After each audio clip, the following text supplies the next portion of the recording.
नमस्ते सभी को। आज हम अमेरिकी इतिहास की विभिन्न दास महिलाओं के छुपे और कठिन जीवन को उजागर करेंगे। औपनिवेशिक अमेरिका से गृहयुद्ध तक उनकी कहानियां जीवित रहने, शोषण और दबे या भूले किस्सों की काली सच्चाई उजागर करती हैं। तो मेरे साथ जुड़िए, क्योंकि हम इन सब बातों और भी बहुत कुछ को जानेंगे। वीडियो शुरू करने से पहले मैं चैनल सदस्यों को धन्यवाद देना चाहता हूं, जिन्हें इसे सबसे पहले देखने का मौका मिला। अगर आप भी पहले से देखने की सुविधा या अन्य सुविधाएं जैसे कि मेंबर्स के लिए खास पोल्स, पोस्ट्स और वीडियो पाना चाहते हैं, तो जरूर इसे देखें और अगर आपकी रुचि हो तो ज्वाइन करें। खैर, एक बार फिर सभी सदस्यों का धन्यवाद और उम्मीद करता हूं कि सभी को वीडियो पसंद आएगा। धन्यवाद। गुलामी में पैदा हुई एलिजाबेथ फ्रीमैन का औपनिवेशिक न्यूयॉर्क में इतिहास में निशान छोड़ना मकसद नहीं था। गरीब, अनपढ़ और गुलाम एलिजाबेथ फ्रीमैन को उन पुरुषों ने अनदेखा किया जो खुद के लिए आजादी चाहते थे पर उसे नहीं देते थे। और फिर भी एलिजाबेथ फ्रीमैन ने वो कर दिखाया जिसकी कोई कल्पना भी नहीं कर सकता था। उसने अपनी आजादी के लिए अपने तथाकथित मालिक पर मुकदमा कर दिया। लेकिन जो महिला पढ़ लिख नहीं सकती थी, वो मुकदमा कैसे जीत गई और उसकी लड़ाई ने नए राष्ट्र की नींव कैसे हिला दी। एलिजाबेथ फ्रीमैन, जिन्हें मम्बेड भी कहा जाता था, का जन्म 1740 के दशक के मध्य, संभवतः 1744 के वसंत में गुलामी में हुआ था। उनका सटीक जन्मस्थान स्पष्ट नहीं है, पर माना जाता है कि उनका जन्म न्यूयॉर्क राज्य में हुआ था, जहां वे पीटर होगेबून के क्लेवरैक प्लांटेशन फार्म पर बड़ी हुईं, जो अब कोलंबिया काउंटी में है। होगेबूम उनके उपनाम से ही स्पष्ट है, एक डच परिवार से थे जो 17वीं सदी में अमेरिका के इस क्षेत्र में आए, जब न्यूयॉर्क को न्यू एम्स्टर्डम कहा जाता था और वह डच उपनिवेश था। अपने शुरुआती वर्षों में उन्हें बेट के नाम से जाना जाता था, जो लगभग निश्चित रूप से एलिजाबेथ का संक्षिप्त रूप था। होगेबूम के खेत की जानकारी के अनुसार वो ऐसे घर में पली बढ़ीं जहां कई गुलाम थे। उनमें से एक उनकी बहन लिजी थीं। 18वीं सदी में गुलाम बनाए गए लोगों के लिए जैसा आम था, उसके माता पिता की पहचान अज्ञात है और यह भी स्पष्ट नहीं होता था कि वे उसी जायदाद पर रहते थे या नहीं। दुर्भाग्य से बेट कभी पढ़ना लिखना नहीं सीख पाईं और उनके शुरुआती साल चुप्पी में ही बीते, क्योंकि उन्होंने कोई लिखित विवरण नहीं छोड़ा। उनकी कहानी के बारे में जो भी हमें पता है, वो तब सामने आया जब उन्होंने खुद को सार्वजनिक रूप से स्थापित कर राज्य का ध्यान आकर्षित किया, एक साहसी और अभूतपूर्व कानूनी लड़ाई के माध्यम से। और जैसा कि हम जल्द ही देखेंगे, वो लड़ाई सब कुछ बदल देगी। 1750 के प्रारंभिक वर्षों में हन्ना होगेबूम ने शेफील्ड, मैसाचुसेट्स के प्रमुख कर्नल जॉन एशली से शादी की। बेट को हन्ना के साथ शेफील्ड में घरेलू दासी बनाकर भेजा गया, तब उसकी उम्र शायद 7 या 8 साल थी। सौभाग्य से हम आज भी उस दुनिया को देख सकते हैं जिसमें वो लगभग 3 दशकों तक रही, क्योंकि कर्नल जॉन एशली का घर, जो 1735 में बना था, आज भी मौजूद है और अब एक संग्रहालय है। ये 2.5 मंजिला घर कई कमरों वाला है और 18वीं सदी के मध्य में इसे बड़ा देहाती घर माना जाता था। यहाँ बेट का जीवन घर को साफ रखने, कपड़े धोने और कठिन शारीरिक श्रम करने पर केंद्रित रहा होगा, जो washing machine, tumble dryer, Hoover और अन्य मशीनों के आने से पहले के समय में बहुत अधिक समय लेता था। एशली परिवार में बेट ने खुद को ऐसी महिला के रूप में स्थापित किया जो मालिकों से नहीं डरती थी। बाद की कहानियों में हन्ना एशली को कठोर बताया गया है और एक कहानी के अनुसार उसने गर्म फावड़ा उठाकर लिज्जी को मारने की कोशिश की थी। लिजी को एशली परिवार भेजा गया, लेकिन हन्ना के मारने से पहले बेट ने बीच में आकर उसे बचा लिया। हन्ना ने बेट को गहरी चोट पहुंचाई, जिससे बड़ा निशान रह गया। बेट ने इसे छुपाने के बजाय सबको दिखाया, ताकि मेहमान जान सकें कि मिसेस एशली अपने गुलामों पर क्रूरता करती हैं।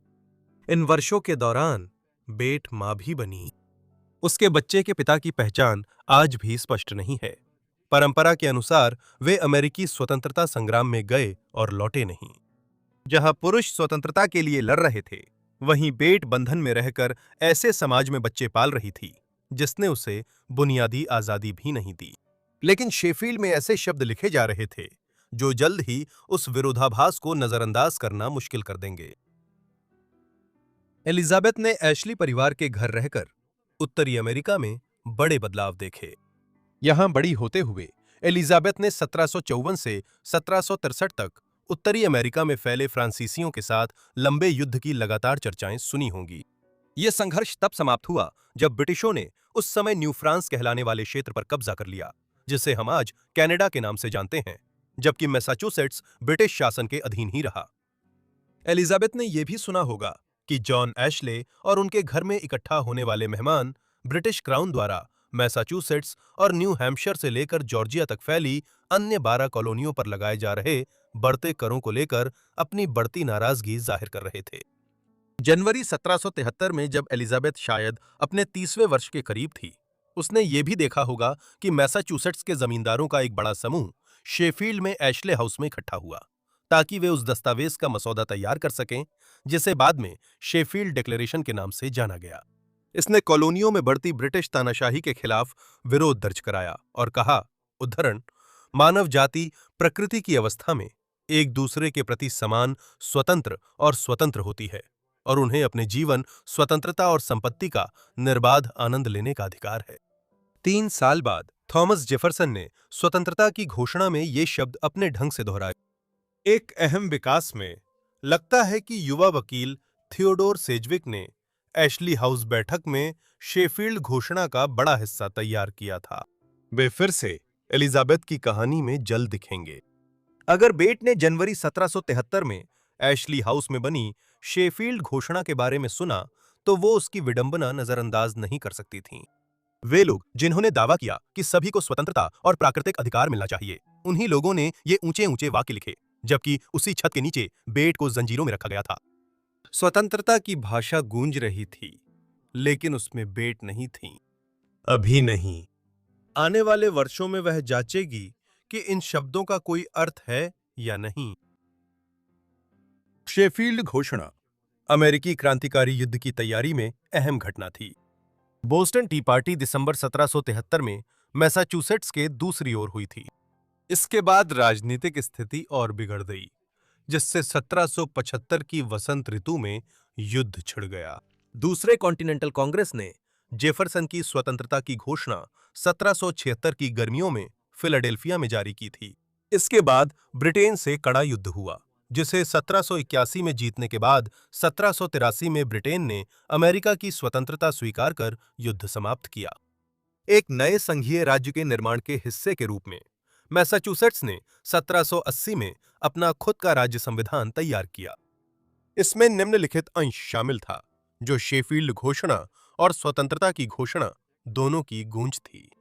सभी पुरुष स्वतंत्र और समान जन्म लेते हैं और उनके कुछ प्राकृतिक, आवश्यक व अहरणीय अधिकार होते हैं। जीवन और स्वतंत्रता का आनंद व रक्षा का अधिकार, संपत्ति प्राप्त करने, रखने और उसकी रक्षा करने का अधिकार, और अंत में अपनी सुरक्षा और खुशहाली की तलाश करने और उसे प्राप्त करने का अधिकार। सब कुछ निर्णायक मोड़ की तरफ बढ़ रहा था। एलिजाबेथ इन ऊंचे वादों को हथियार बनाकर अपने गुलाम बनाने वाले का सामना कर उससे आजादी मांगेगी, जिससे उसे हमेशा वंचित रखा गया था। 1781 में मैसाचुसेट्स संविधान की भाषा से अवगत होकर बेट ने अपनी आजादी के लिए याचिका दायर करने का फैसला किया, इस विचार के आधार पर कि संविधान ने राज्य में दास्ता को मूल रूप से निषिद्ध कर दिया था। बाद की एक कहानी के अनुसार उसने थियोडोर सेजविक से कहा, जो 1773 में शेफील्ड घोषणा लिखने वाले वकील थे, मैंने कल वो कागज पढ़ते सुना जिसमें लिखा था कि सभी लोग समान पैदा होते हैं और हर आदमी को आजादी का अधिकार है। मैं कोई बेवकूफ जानवर नहीं हूं, क्या कानून मुझे आजादी नहीं देगा? सेजविक की विरासत उन्मूलनवादी आंदोलन में मिश्रित रही, लेकिन उन्होंने माना कि गुलामी मैसाचुसेट्स संविधान के सिद्धांतों के खिलाफ है और वे मामला लेने को राजी हुए। ज्यादा समय नहीं बीता था कि उन्होंने बेट और एशली के घर में एक और गुलाम आदमी ब्रॉम की ओर से कागजात जमा कर दिए, जिनके बारे में कहा जाता है कि उन्हें केस में इसलिए जोड़ा गया था ताकि मामला मजबूत हो सके, क्योंकि उस समय महिलाओं के कानूनी अधिकार सीमित थे। 1871 में ब्रॉम और बेट बनाम एशली नामक कानूनी मामला उनकी आजादी के लिए शुरू किया गया। इसका मैसाचुसेट्स कानून पर बड़ा असर पड़ता। ब्रॉम और बेट बनाम एशली पर कार्यवाही अगस्त 1781 में ग्रेट बैरिंगटन शहर के county court of common please में शुरू हुई। सेजविक के सहवकील टैपिंग रीव थे, जो कनेक्टिकट के लिचफील्ड लॉ स्कूल के संस्थापक थे, और वह स्कूल अमेरिका के सबसे पुराने लॉ स्कूलों में से एक था। दोनों मिलकर मैसाचुसेट्स के प्रमुख वकील माने जाते थे। उन्होंने तर्क दिया कि मैसाचुसेट्स के नए राज्य संविधान की भाषा ने राज्य में दास्ता को अवैध बना दिया है और इसलिए ब्रॉम और बेट को रिहा किया जाना चाहिए। जॉन एशली ने जवाब दिया कि ये दोनों गुलाम नहीं हैं, बल्कि घरेलू नौकर हैं, जिनके पास और कहीं जाने की जगह नहीं है, जो कि 18वीं सदी के अंत में ऐसे मामलों में आम तर्क था। अदालत ने ब्रॉम और बेट के पक्ष में फैसला देते हुए एशली को उन्हें आजाद करने और मुफ्त श्रम के लिए मुआवजा देने का आदेश दिया। और इस तरह बेट ने वो कर दिखाया जो कोई सोच भी नहीं सकता था। उसने जीत हासिल की थी। उस पल वो मैसाचुसेट्स संविधान के तहत आजादी पाने वाली पहली अफ्रीकी अमेरिकी महिला बनी और उसने समानता के वादे को जीती जागती निर्विवाद सच्चाई में बदल दिया। जब उसने और ब्रॉम ने अपनी आजादी जीत ली तो उन्हें एशले हाउस में काम करने के लिए वेतनभोगी पदों की पेशकश की गई। ये स्थिति 18वीं सदी के अंत और 19वीं सदी की शुरुआत में अमेरिका में कई मुक्त गुलामों के लिए बहुत आम थी, और उनमें से एक बड़ी संख्या ने बस गुलाम होने की जगह मामूली वेतन पर घरेलू नौकर बनना स्वीकार कर लिया। लेकिन बेट ने प्रस्ताव ठुकरा दिया और थियोडोर सेज्विक के लिए काम करने लगी। वो सेज्विक के घर में 25 साल से ज्यादा रहीं और परिवार की सदस्य बन गईं। थियोडोर और पामेला के बच्चों की नैनी थीं। इसी समय उनके साथ मम बेट नाम जुड़ गया था। 1781 के कोर्ट केस में आजादी मिलने के बाद उन्होंने फ्रीमैन उपनाम रखा और हमेशा एलिजाबेथ फ्रीमैन के नाम से जानी गईं। सेज्विक बच्चों द्वारा मम बेट नाम का इस्तेमाल यह साफ दिखाता है कि वह परिवार का कितना अहम हिस्सा बन गई थीं। ये जानकारी कैथरीन सेज्विक से मिलती है, जो थियोडोर की बेटी और बाद में प्रसिद्ध लेखिका बनी। हमें मम्बेट के जीवन के सबसे विस्तृत विवरण मिले हैं। 1853 में बुजुर्ग कैथरीन ने न्यू इंग्लैंड में दास्ता किताब लिखी, जो बेंटलीज मिसलेनी में छपी थी। हालांकि इसने मैसाचुसेट्स व अन्य उत्तरी राज्यों में दास्ता को नरम रूप में दिखाया। ये बेट के जीवन और ये कि उन्होंने अपनी आजादी कैसे हासिल की के लिए एक बहुत ही मूल्यवान स्रोत है। बेट जब स्वतंत्र जीवन शुरू कर रही थीं, तब सेडगोविक परिवार में उनके कार्यों से मैसाचुसेट्स के कानून प्रभावित हो रहे थे। उनका मामला, जिसे 1781 में ब्रॉम के साथ लाया गया था, 1780 के नए मैसाचुसेट्स संविधान के तहत दास्ता को अवैध ठहराने वाले कई शुरुआती 1780 के दशक के मुकदमों में से एक था। 3 अन्य अदालत के मामले थे, जिन्हें सामूहिक रूप से क्वाक वॉकर मामले कहा जाता है। ये सभी एक ही गुलाम व्यक्ति से जुड़े थे, जिसे क्वाक या क्वाक वॉकर कहा जाता था। नतीजतन यहां तक कि मैसाचुसेट्स में दास्ता बनाए रखने की उम्मीद करने वालों को भी स्पष्ट हो गया कि ये प्रथा अब ज्यादा समय नहीं चलेगी। 1783 में एलिजाबेथ की जीत के सिर्फ 2 साल बाद मैसाचुसेट्स के सर्वोच्च न्यायिक न्यायालय ने दास्ता को राज्य के संविधान के अनुकूल नहीं घोषित किया, और जब 1790 में पहली बार संघीय जनगणना हुई तो मैसाचुसेट्स में एक भी गुलाम व्यक्ति दर्ज नहीं था। इस प्रकार मैसाचुसेट्स संयुक्त राज्य अमेरिका के उन शुरुआती हिस्सों में से एक बन गया जो दास्ता मुक्त हुए। वर्मोंट गणराज्य ने 1770 में स्वतंत्र राज्य बनते ही दास्ता खत्म की थी, जबकि पेंसिल्वेनिया ने 1780 में दास्ता समाप्त कर दी थी। दूसरी ओर कुछ उत्तरी राज्यों जैसे न्यूयॉर्क ने दास्ता को समाप्त करने में 19वीं सदी तक का समय लिया। एलिजाबेथ फ्रीमैन की जीत ने इतिहास का संतुलन बदल दिया, जिससे मैसाचुसेट्स 18वीं सदी में अमेरिका के उन कुछ स्थानों में शामिल हुआ जहां दास्ता पूरी तरह खत्म हो गई। जिन वर्षों में एलिजाबेथ सेडगविक हाउस में काम कर रही थीं, उन दिनों उनकी दूसरी पेशा एक स्थानीय उपचारक, नर्स और दाई के रूप में भी थी, और 19वीं सदी की शुरुआत में उन्होंने आखिरकार इतना पैसा जमा कर लिया कि अपना खुद का घर खरीद सकें। अब सेडगविक बच्चे बड़े हो गए थे, उन्हें आया की जरूरत नहीं थी। इस तरह वो सेवानिवृत्त हो गईं और स्टॉकब्रिज शहर के चेरी हिल इलाके में अपने खुद के घर में रहने चली गईं। उनकी बेटी, जिनके उस समय तक अपने बच्चे हो चुके थे, पास ही रहती थीं, और बेट अपने जीवन के अंतिम वर्षों में अपने नाती पोतों और यहां तक कि पर नाती पोतों के करीब रहीं। उन्होंने लंबा जीवन जिया और दिसंबर 1829 में स्टॉक ब्रिज में निधन हो गया। क्योंकि हमें उनकी जन्मतिथि ठीक ठीक नहीं पता है, इसलिए हम ये नहीं कह सकते कि उनकी उम्र कितनी थी। लेकिन अपने निधन के समय वे लगभग 85 वर्ष की थीं और उन्होंने अपने जीवन का अधिक हिस्सा एक स्वतंत्र महिला के रूप में बिताया था, न कि एक गुलाम के रूप में। स्वतंत्रता उनके लिए क्या मायने रखती थी, इस पर विचार करते हुए उन्होंने एक बार कहा था, किसी भी समय जब मैं गुलाम थी, अगर मुझे 1 मिनट की आजादी भी दी जाती और मुझे बताया जाता कि उस मिनट के अंत में मुझे मरना होगा, तो भी मैं उसे स्वीकार कर लेती। भगवान की इस धरती पर एक आजाद औरत के रूप में बस 1 मिनट खड़ी होने के लिए भी मैं तैयार थी। उन्हें स्टॉकब्रिज, मैसाचुसेट्स में सेजविक परिवार की कब्रगाह में दफनाया गया, जहां वे एकमात्र गैर सेजविक थीं जो उस घर में उनके स्थान का प्रमाण है, जिसने उनकी स्वतंत्रता सुनिश्चित करने में मदद की थी। परिवार ने उनकी कब्र पर एक शिलालेख लगवाया, जिसमें लिखा था, एलिजाबेथ फ्रीमैन, जिन्हें मम्बेट के नाम से भी जाना जाता है, का निधन 28 दिसंबर 1829 को हुआ। उनकी अनुमानित आयु 85 वर्ष थी। वह एक गुलाम के रूप में पैदा हुई थीं और लगभग 30 वर्षों तक गुलाम रहीं। वो पढ़ना लिखना नहीं जानती थीं, फिर भी अपने क्षेत्र में बेमिसाल थीं। उन्होंने न समय बर्बाद किया, न संपत्ति। उन्होंने कभी भी किसी विश्वास का उल्लंघन नहीं किया और न ही कभी कोई कर्तव्य निभाने में असफल रहीं। हर घरेलू कठिनाई की स्थिति में वो सबसे सक्षम सहायक और सबसे कोमल मित्र थीं। अच्छी मां, अलविदा। 1812 के आसपास थियोडोर की एक बहू सुसान रिडली सेजविक ने, जब बेट लगभग 70 वर्ष की थीं, उनका एक सुंदर जलरंग चित्र हाथी दांत की लघु चित्र पर बनाया था। आज यह मैसाचुसेट्स हिस्टोरिकल सोसाइटी के पास संरक्षित है और इसे उनका एकमात्र जीवित चित्र माना जाता है।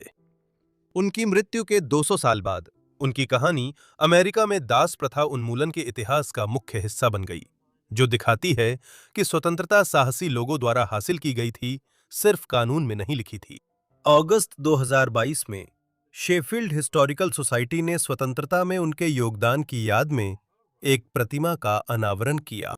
एलिजाबेथ फ्रीमैन को रोजा पार्क्स कहा जाता है और उनका साहस केवल अपनी आजादी तक सीमित नहीं था, बल्कि इसने देश भर में बदलाव लाने वाला आंदोलन शुरू किया। गुलामी और कठिनाइयों में जन्मी जूलिया चिन ने बचपन भी बाकी गुलामों की तरह मेहनत में बिताया, लेकिन उनकी जिंदगी तब बदल गई जब उन्हें रिचर्ड मेंटर जॉनसन के प्लांटेशन पर भेजा गया, जो उस समय एक उभरते हुए राजनेता और भविष्य में संयुक्त राज्य अमेरिका के उपराष्ट्रपति बनने वाले थे। जॉनसन ने जल्द ही जूलिया को अपनी उपपत्नी बना लिया, जिससे एक ऐसा रिश्ता शुरू हुआ जो असामान्य, विवादास्पद और बेहद जटिल था। उन्होंने उनके घर के प्रबंधन में मदद की और उन दोनों के बच्चों की परवरिश की। फिर भी जॉनसन ने कभी उन्हें आजादी नहीं दी। तो फिर उन्होंने उन्हें गुलाम क्यों रखा और उन्हें इतिहास से लगभग मिटा क्यों दिया गया? जूलिया चिन कौन थीं? खासकर उनके शुरुआती वर्षों के बारे में जानना कोई आसान काम नहीं है। 18वीं सदी के अंत में जनसांख्यिकीय रिकॉर्ड सही से नहीं रखे जाते थे, खासकर गुलामी में जन्मे लोगों के लिए। हमें पता है कि जूलिया चिन का जन्म 1790 के दशक में हुआ था, लेकिन जीवनीकार भी सिर्फ इतना जान सके कि यह 1790 और 1797 के बीच हुआ। मौजूदा सबूतों के अनुसार इससे अधिक सटीक नहीं कहा जा सकता। कुछ स्रोतों के अनुसार उनका जन्म 1790 में हुआ था। अन्य लोग कहते हैं कि 1812 में उनकी उम्र लगभग 15 या 16 साल थी, यानी उनका जन्म लगभग 1796 या 1797 में हुआ था। इसी तरह उनके माता पिता या पृष्ठभूमि की ज्यादा जानकारी नहीं है।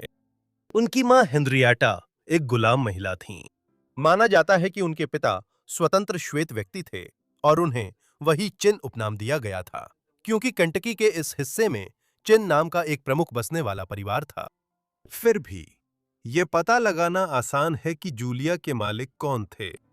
उनका जन्म रॉबर्ट सक्स जॉनसन और उनकी पत्नी जेमाइमा के प्लांटेशन पर हुआ था, जो केंटकी के ब्लू ग्रास क्षेत्र में था और उस समय संयुक्त राज्य अमेरिका के पश्चिमी सीमांत पर था। 1770 के दशक में जॉनसन परिवार केंटकी जाने वाले पहले यूरो अमेरिकी बसने वालों में थे। रॉबर्ट सर्वेयर और भूमि मूल्यांकन करता थे और केंटकी के उपनिवेशीकरण का नक्शा तैयार करने में सहायता करते थे। उनके कई बच्चे थे, लेकिन पांचवा बेटा रिचर्ड मेंटर जॉनसन, जो 1870 में वहीं जन्मा, इस कहानी में सबसे अहम रहा। उनके जन्म के समय गुलामी को कई श्वेत अमेरिकियों द्वारा नैतिक संकट के रूप में नहीं, बल्कि एक सामान्य और यहां तक कि आवश्यक संस्था के रूप में देखा जाता था, जो पश्चिमी सीमा के विस्तार में बसी हुई थी, जैसा कि हम जल्द ही देखेंगे। केंटकी में 1760 के दशक से वर्जीनिया से पश्चिम की ओर जाने वाले लोगों ने बसना शुरू किया था और 1792 में इसे संघ का 15वां राज्य बना लिया गया था।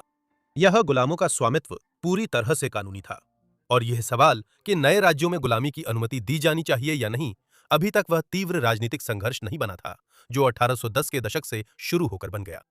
गुलाम आधारित प्लांटेशन अर्थव्यवस्था वाले कृषि प्रधान राज्य होने के बावजूद केंटकी जल्दी ही अमेरिका के अन्य राज्यों की तुलना में सबसे बड़ी स्वतंत्र अश्वेत आबादी का घर बन गया।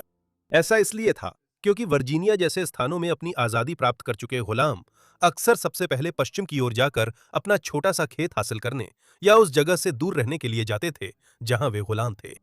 इसके अलावा जूलिया के समय यहां अभी भी बड़ी संख्या में मूल अमेरिकी आबादी थी, जैसे कि क्रीक और चॉकटॉ जनजातियां।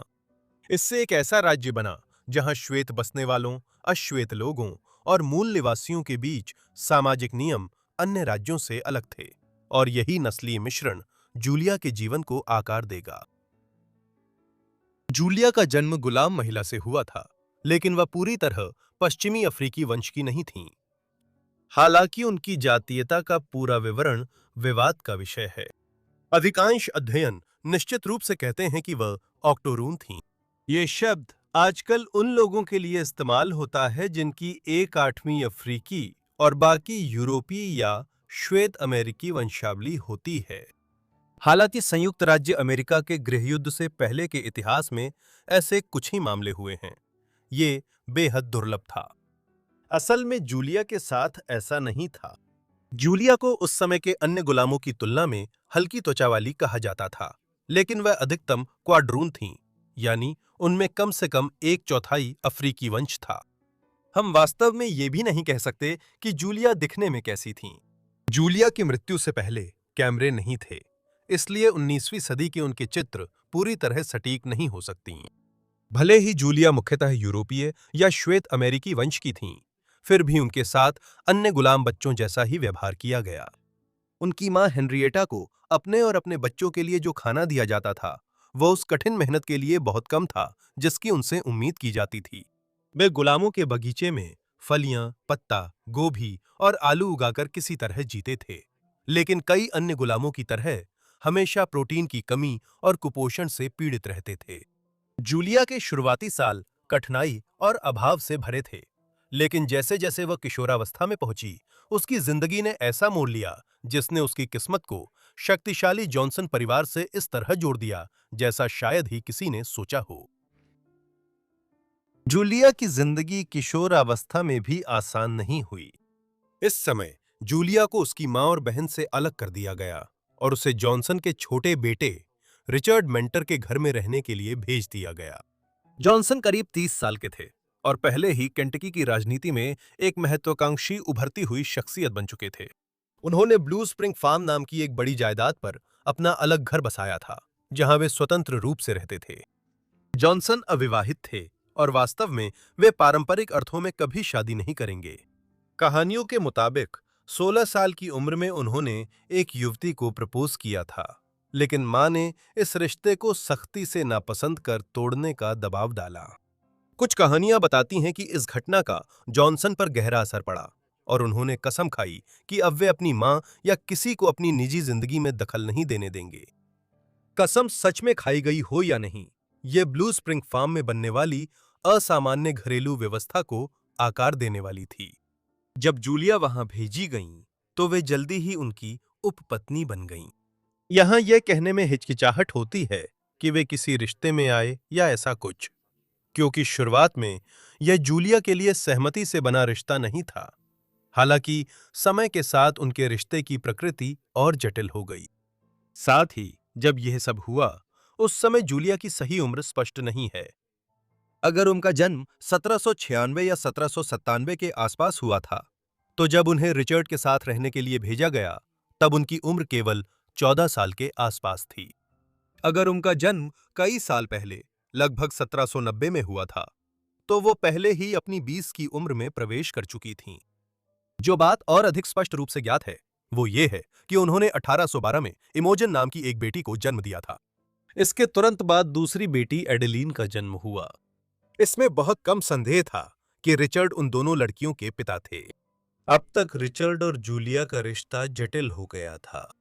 वो गुलाम बनी रहीं, लेकिन इस बात के प्रमाण हैं कि रिचर्ड उन्हें अपनी पत्नी कहकर संबोधित करते थे, और जब भी कोई ब्लू स्प्रिंग फार्म पर आता था, तो वो इमोजिन और एडेलाइन को अपनी बेटियों के रूप में खुलेआम परिचित कराते थे। वे भी जॉनसन उपनाम इस्तेमाल करती थीं। आखिरकार उन्होंने उनके लिए जमीन दिलाई, जबकि अधिकतर इतिहासकार रिचर्ड और जूलिया को सामान्य कानूनी ढांचे के बाहर अनौपचारिक कॉमन लॉ शादी में मानते हैं। रिचर्ड मेंटर जॉनसन आज मुख्य रूप से संयुक्त राज्य अमेरिका के उपराष्ट्रपति के रूप में जाने जाते हैं, जो 1837 से 1841 के बीच थे, जब मार्टिन वैन ब्यूरेन राष्ट्रपति थे। लेकिन उनका राजनीतिक करियर 46 सालों तक फैला रहा। वे 1804 में पहली बार केंटकी प्रतिनिधि सभा के लिए चुने गए।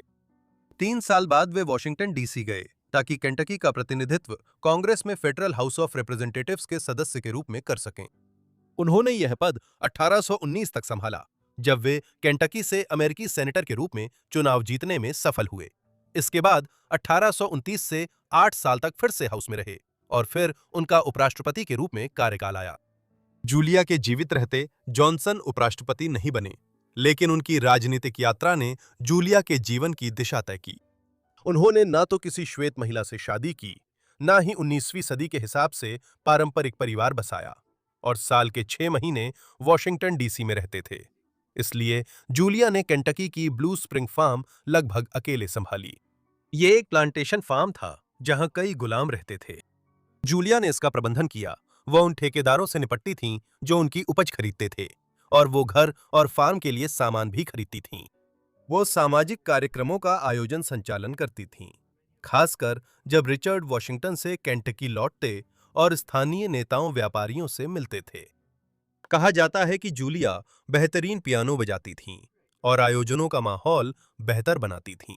जॉनसन हर साल अपने राजनीतिक करियर के लिए वॉशिंगटन जाते थे और नकद पैसे जूलिया के जिम्मे छोड़ जाते थे, जो उस दौर में एक गुलाम महिला पर असामान्य विश्वास था। ब्लू स्प्रिंग फार्म की प्रबंधक जूलिया का खास काम था, वहीं चॉकटॉ अकेडमी की स्थापना करना। यह एक बोर्डिंग स्कूल था जो फार्म पर मूल अमेरिकी लड़कों के लिए बना था। यह जूलिया के प्रबंधन में लगभग 1 दशक तक संचालित हुआ। ये जूलिया के अपनी बेटियों को शिक्षित करने के प्रयास का विस्तार था। उन्होंने थॉमस हेंडरसन को इमोजिन और एडेलाइन को पढ़ाने के लिए नियुक्त किया। बाद में हेंडरसन ने स्कूल में भी पढ़ाया। चॉकटॉ एकेडमी आज भी आंशिक रूप से खड़ी है। केंटकी के ब्लू स्प्रिंग फार्म में इमारत का ढांचा एक खेत में खड़ा है। हालांकि झाड़ियां और पेड़ दीवारों के अंदर तक घुस चुके हैं और छत भी एक सदी से अधिक उपेक्षा के बाद लगभग गिर चुकी है। फिर भी केंटकी के इस हिस्से में रहने वाले किसी भी व्यक्ति के लिए जूलिया चिन की जीवन कहानी का एक जीवित हिस्सा आज भी वहां देखा जा सकता है। ये सब 1820 के दशक तक जूलिया और रिचर्ड के बीच समानता पर आधारित संबंध दर्शाता है। ये पहली नजर में जितना लगता है, उससे कहीं ज्यादा जटिल था। उदाहरण के लिए, केंटकी में स्थानीय लोग सांसद और उनकी तथाकथित पत्नी के संबंध सहन करते थे, लेकिन बंद दरवाजों के पीछे उनकी आलोचना भी करते थे। इसके अलावा उनका रिश्ता बेहद असामान्य था और उस समय की नस्ली सीमाओं के कानूनों से प्रभावित था। 1815 में पिता की मृत्यु के बाद जॉनसन को जूलिया का कानूनी स्वामित्व मिला, लेकिन उन्होंने उसे आजाद नहीं किया। वह कानूनी रूप से गुलाम रही, जबकि उन्होंने बेटियों को स्वीकार कर अपनी संतान की तरह पाला। इतिहासकारों ने सुझाव दिया है कि जॉनसन ने शायद जूलिया को आजाद करने से इसलिए बचा क्योंकि मुक्ति देने से वे संबंध कमजोर हो सकते थे, जिन्हें एक विद्वान ने उनके आपसी बंधन के रूप में वर्णित किया है। उस समय के कानून के अनुसार केंटकी में अंतरजातीय विवाह प्रतिबंधित था, इसलिए जूलिया को आजाद करने पर भी वे शादी नहीं कर सकते थे। हालांकि जूलिया का घर में प्रभाव था। उन्होंने अपने भाई डैनियल और उसके परिवार को ब्लू स्प्रिंग फार्म बुलाया, जहां वे कई साल बेहतर हालात में रहे। हालांकि 1821 में उन्हें बेच दिया गया, शायद जब जॉनसन को अपने राजनीतिक करियर के साथ आर्थिक मुश्किलें आईं। इसके भी प्रमाण हैं कि जूलिया को कभी-कभी बंधुआ महिला होने के कारण प्लांटेशन पर अनुशासन बनाए रखना मुश्किल लगता था। जॉनसन के पत्रों से पता चलता है कि उन्होंने अपने श्वेत कर्मचारियों को जूलिया के अधिकार का पालन करने का निर्देश दिया था। फिर भी इतिहासकारों का कहना है कि कुछ बंधुआ मजदूरों ने उसके आदेशों की अनदेखी की और पड़ोसी पुरुष तब भी हस्तक्षेप करने को तैयार नहीं थे जब वो उन्हें सजा देने में मदद मांगती थीं। 1833 की गर्मियों में जूलिया बहुत बीमार पड़ गईं, जब हैजा पूरे अमेरिकी मिडवेस्ट में फैल गया था। 19वीं सदी में हैजे को ब्लू डेथ कहा जाता था, क्योंकि 1810 से 90 के बीच यूरोप और अमेरिका में इसकी बड़ी लहरों से लाखों लोग मारे गए। इसमें चॉक्टो अकेडमी में हैजे का प्रकोप और कई छात्रों का बीमार होना शामिल था। कई हफ्तों तक जूलिया ने बच्चों की देखभाल की और उन्हें स्वस्थ किया, लेकिन आखिरकार वह खुद भी इस बीमारी की चपेट में आ गईं। इस कारण उनकी मृत्यु हो गई और वे 1830 के दशक में हैजे के कई पीड़ितों में से एक थीं, जो इस बीमारी का सबसे घातक दौर था। हम यह निश्चित रूप से नहीं कह सकते कि उनकी मृत्यु के समय उनकी उम्र क्या थी। वो या तो 40 के शुरुआती वर्षों में थीं या 30 के आखिरी वर्षों में। उन्हें कहां दफनाया गया, यह भी अज्ञात है। जूलिया की मृत्यु के बाद बताया जाता है कि रिचर्ड ने गहरा शोक मनाया। आने वाले वर्षों में उन्होंने उसी बागान पर एक और गुलाम महिला के साथ संबंध बना लिया। बाद में जब वह किसी और के साथ गई, जॉनसन ने उसे पकड़वाकर नीलामी में बेच दिया। इसके बाद उन्होंने उसकी बहन के साथ भी ऐसा ही रिश्ता शुरू किया, जो खुद भी गुलाम थी। जूलिया की कहानी कई दशकों तक भुला दी गई थी। असल में इसे लीपापोती ही कहा जाना चाहिए। 1836 के राष्ट्रपति चुनाव में रिचर्ड की निजी जिंदगी और एक गुलाम महिला से विवादास्पद संबंधों पर काफी नकारात्मक प्रचार हुआ था। उदाहरण के लिए ऐसे प्रचार पर्चे फैलाए गए जो रिचर्ड मेंटर जॉनसन पर जूलिया चिन और उनकी दो बेटियों से संबंध को लेकर हमला करते थे।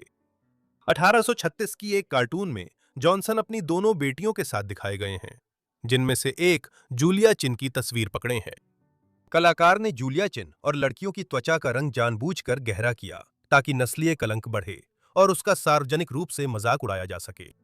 फिर भी अपनी निजी जिंदगी से जुड़ी विवादों के बावजूद Richard Mentor Johnson Martin Van Buren के साथ उपराष्ट्रपति चुने गए।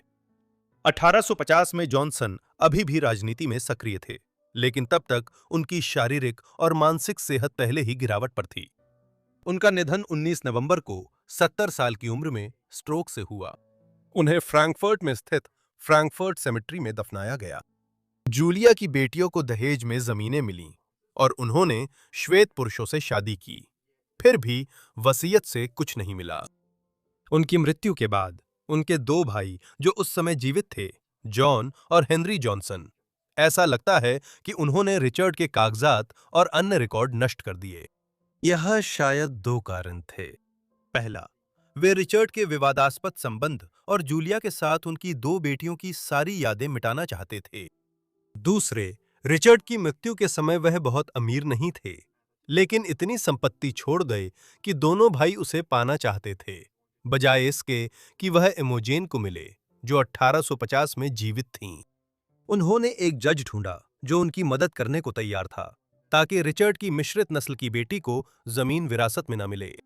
कोर्ट ने घोषित किया कि उन्होंने कोई विधवा, संतान, पिता या माता जीवित नहीं छोड़े हैं, और इस तरह जाली वसीयत को आधिकारिक रिकॉर्ड में दर्ज कर लिया गया। रिचर्ड के कागजात नष्ट हुए और संपत्ति भाइयों व परिवार को मिली, जिससे जूलिया चिन की कहानी दब गई। ये तब तक था जब तक 20वीं सदी के अंत में एक प्रकाशन में अमेरिका के उपराष्ट्रपति और उनकी दास पत्नी का उल्लेख नहीं हुआ। इन उल्लेखों ने हाल के वर्षों में कई शोधकर्ताओं की इतनी रुचि जगा दी कि उनकी जिंदगी और समय पर कई अध्ययन प्रकाशित हुए, जिनमें अमृता चक्रवर्ती मायर्स द्वारा लिखित पूर्ण लंबाई की जीवनी भी शामिल है।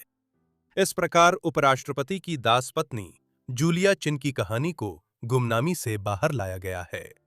हालांकि ब्लू स्प्रिंग फार्म का अधिकांश हिस्सा अब गायब हो चुका है, लेकिन स्थानीय संरक्षणकर्ताओं द्वारा चॉक्टो एकेडमी की बची हुई पत्थर की इमारत को संरक्षित करने के प्रयासों ने यह सुनिश्चित करने में मदद की है कि कम से कम वो जगह जहां वो रहती और काम करती थीं का एक हिस्सा तो बना रहेगा। इस तरह जूलिया चिन की याद, जिसे कभी इतिहास से लगभग मिटा दिया गया था, लगातार फिर से खोजी और याद की जा रही है।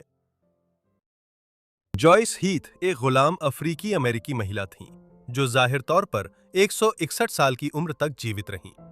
सन 1835 में उन्हें प्रदर्शित किया जा रहा था और दर्शक दूर दूर से उन्हें देखने आते थे, न केवल उनकी लंबी उम्र के कारण बल्कि इसलिए भी क्योंकि वह जॉर्ज वॉशिंगटन की थीं।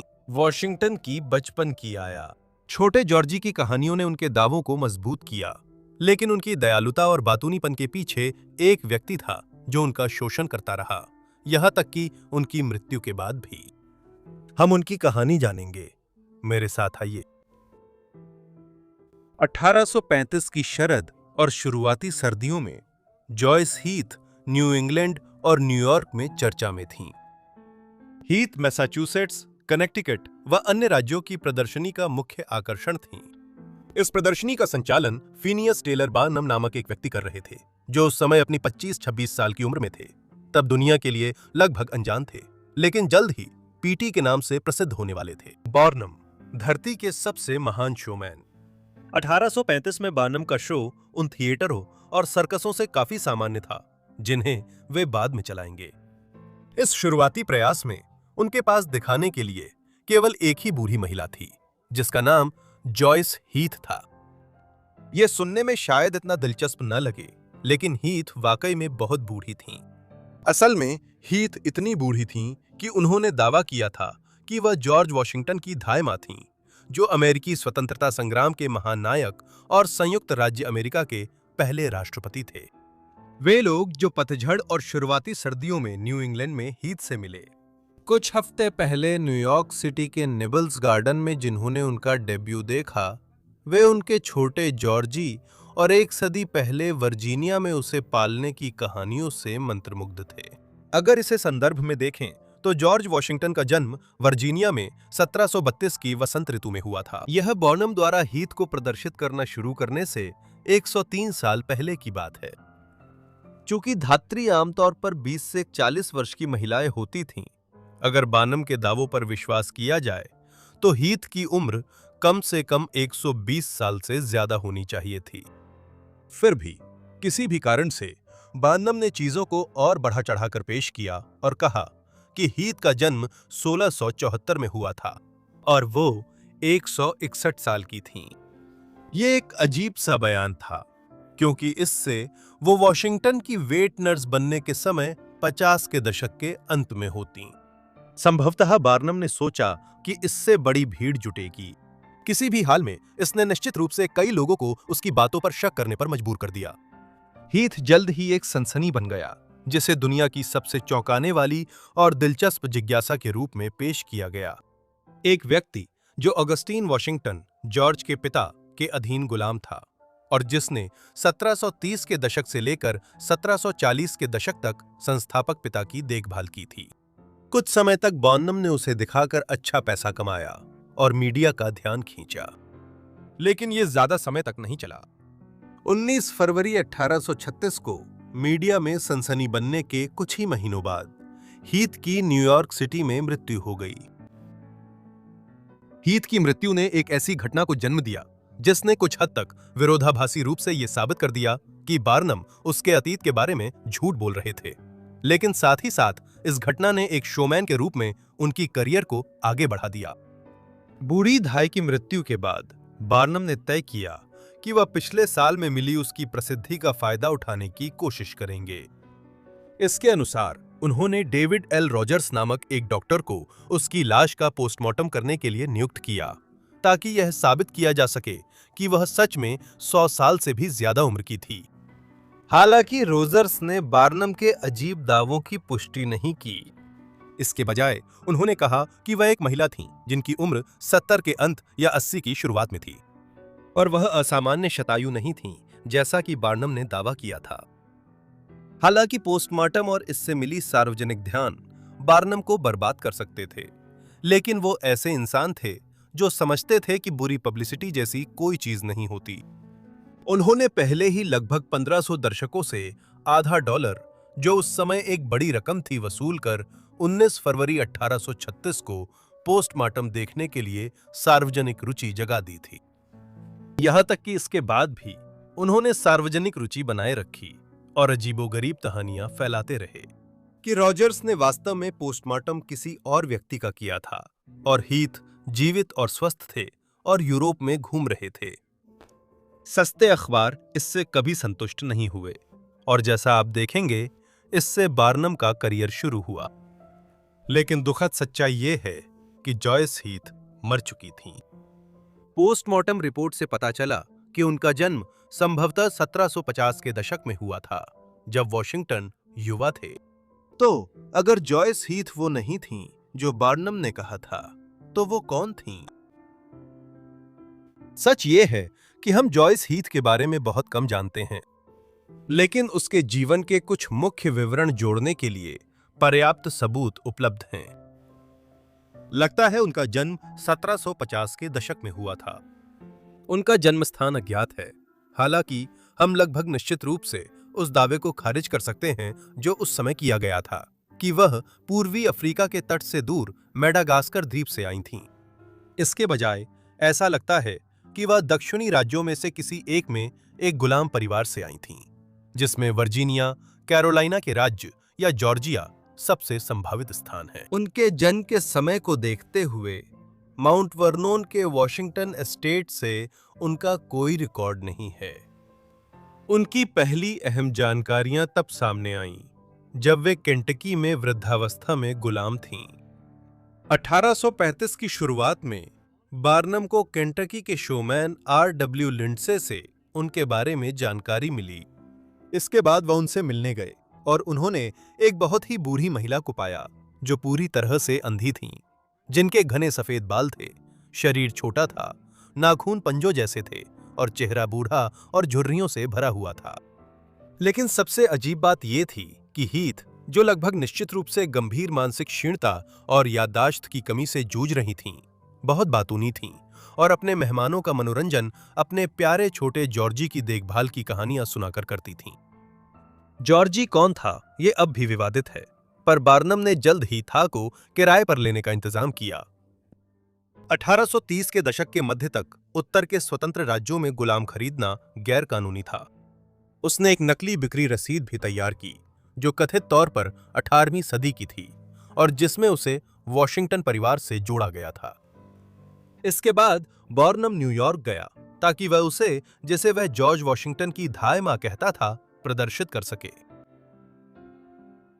जब हम 1835 की घटनाओं की जांच करते हैं और ये ध्यान में रखते हैं कि जॉयस हीथ वास्तव में कौन थीं, तो यह पूरी तरह से स्पष्ट हो जाता है कि बार्नम का व्यवहार कितना घृणित था जब उसने उन्हें दुनिया के सामने जॉर्ज वॉशिंगटन की 161 साल की धाय मां के रूप में पेश करने की कोशिश की।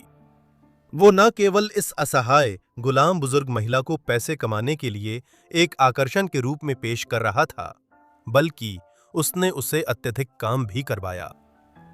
1835 में उसकी लोकप्रियता के चरम पर बार्नम ने इस 80 साल की नेत्रहीन महिला को हफ्ते में 6 दिन 12 घंटे से ज्यादा समय तक दिखाया।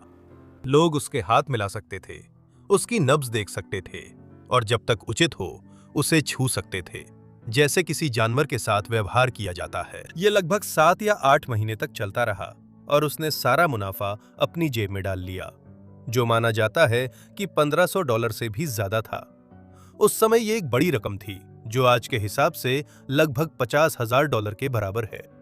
बार्नम ने उस दौर की गुलामी के नियम तोड़े क्योंकि उसने हीथ को केंटकी के मालिक से किराए पर लेकर, जहां गुलामी थी, उत्तर के उन राज्यों में ले गया जहां गुलामी अवैध थी।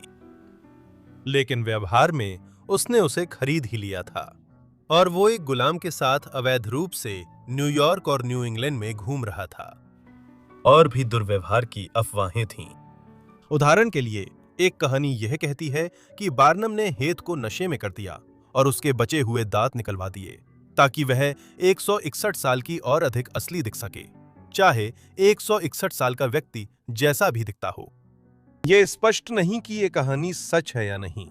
संभव है बार्नम से मिलते समय हेथ के दांत पहले ही गायब थे, लेकिन ऐसी कहानी बनना दिखाता है कि बार्नम ने बुजुर्ग महिलाओं के साथ दुर्व्यवहार किया, जो खुद की देखभाल नहीं कर सकती थी। कई लोग बार्नम को हेथ की मौत के लिए उसकी कठोर दिनचर्या के चलते दोषी मानते हैं, जिससे वो कमजोर हो गई और समय से पहले मर गई। जॉयस हेथ के साथ बार्नम का व्यवहार जितना भी क्रूर रहा हो, इसमें कोई संदेह नहीं है कि इस पूरे घटनाक्रम ने उनके करियर की शुरुआत की थी। हेथ का पोस्टमार्टम होते ही उन्होंने बार्नम का भव्य वैज्ञानिक और संगीतमय थिएटर शुरू किया। यह 1837 की मंदी तक मिली-जुली सफलता के साथ चला। 1830 के दशक के अंत में एक वित्तीय संकट ने आर्थिक ठहराव ला दी। जैसे ही लोगों के पास पैसे आए, 1840 के शुरुआती वर्षों में वे बड़ी संख्या में आने लगे। बार्नम के नवीनतम प्रयास स्कडर का अमेरिकन म्यूजियम में, एक ऐसा स्थान जहां बार्नम ने उस समय शारीरिक रूप से असामान्य माने जाने वाले सभी प्रकार के लोगों को प्रदर्शित किया। बौने, अल्बिनो, विशालकायता वाले लोग और अन्य स्थितियां। ये उस लंबे करियर की शुरुआत थी जिसमें बाद में धरती का सबसे बड़ा शोमैन कहे गए व्यक्ति ने बार्नम और बेली सर्कस की स्थापना की और मुख्य रूप से दुर्भाग्यशाली लोगों जैसे जॉयस हेथ का शोषण कर दौलत कमाई। ये सब 1830 के दशक में शुरू हुआ। हैरानी की बात है कि बार्नम की प्रतिष्ठा आज भी अक्सर मजबूत की जाती है, खासकर 2017 की फिल्म द ग्रेटेस्ट शोमैन के जरिए, जिसने उनके जीवन, करियर और चरित्र के अप्रिय पहलुओं को पूरी तरह नजरअंदाज कर दिया। जॉयस हेथ का पोस्टमार्टम के बाद कनेक्टिकट के बेथल में बार्नम के गृहनगर में दफनाया गया। उसने कहा यह सम्मान के साथ हुआ, लेकिन इससे उसके पहले के सभी काम अनदेखा हो जाते हैं। बाद के वर्षों में बार्नम एक कट्टर दासता विरोधी के रूप में उभरे और हेथ का उनका शोषण उनके लिए शर्मिंदगी का बड़ा कारण बन गया। उन्होंने इस बारे में संक्षेप में अपनी 1869 की आत्मकथा में लिखा था कि शोलाइन में मेरी सभी कोशिशों में सबसे कम योग्य वही थी जिसने मुझे इस व्यवसाय से परिचित कराया।